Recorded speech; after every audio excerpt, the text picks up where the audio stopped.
Okay, Chuck, this is the actual quad. This wire in the back connects all your video equipment. The OSD, which is located under here, the video transmitter, both cameras, both FPV cameras, and your video switcher. So if you want it on the main battery, you leave it plugged in, and if you want to use an external battery for video, you can put another battery in here. It can lift 2 batteries. First step is, you see I have the battery secure here, and we'll turn on the radio.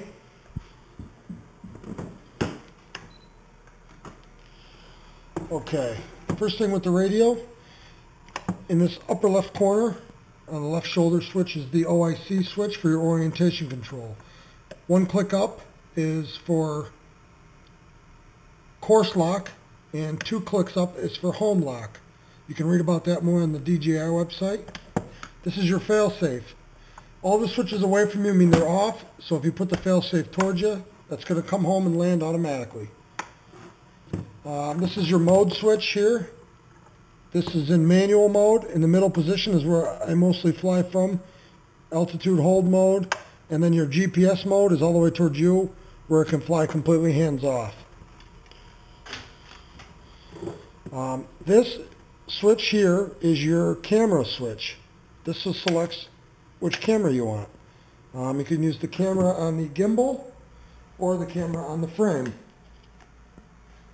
I prefer the camera on the frame for most flights, and then I use the gimbal camera when I'm coming in for a landing. I adjust the tilt angle down, and I use the gimbal camera. Now, a good spot for the antenna, this is your video antenna here.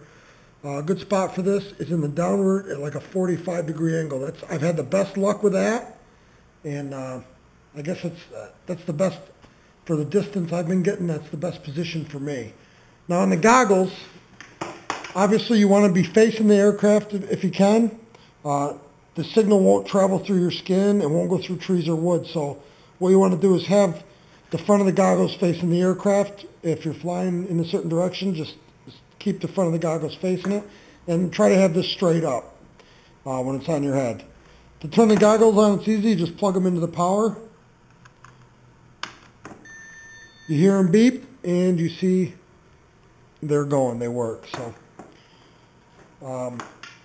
your channel's over here on the left. This is for head tracking, which you won't use. And now we're going to power it up, and I'll show you the flight. If there's anything else I can think of, this timer I have set at 6 minutes. You can get in there and change that. And this VR knob is for your tilt angle, which I'll show you that. Okay, time for a test flight. So the first thing I'm going to do is make sure the throttle's all the way down. Make sure my modes are all the way off. All of my modes are off. Fail-safe is off. All my switches are forward and down. Everything looks good here. I'm going to power it.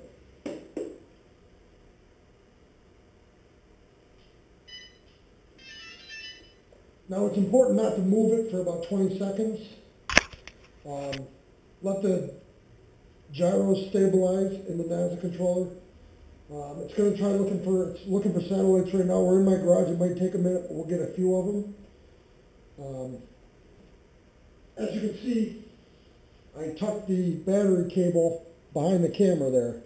It keeps it nice, keeps it away from the props, works out pretty good. And you can see the gimbal working there. Now to adjust the tilt, you use your VR knob here, and I can adjust that. And it'll stay wherever I put it in the neutral position. So we're going to click it on attitude hold mode. To arm this quadcopter, both sticks down and to the left. And I'll take it up over 50%.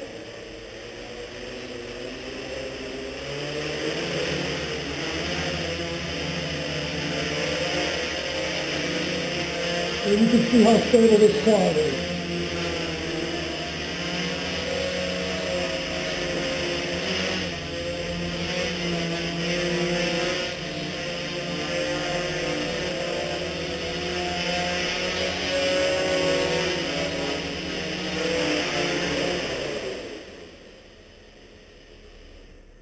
So I think I went through everything with you, all the modes and that.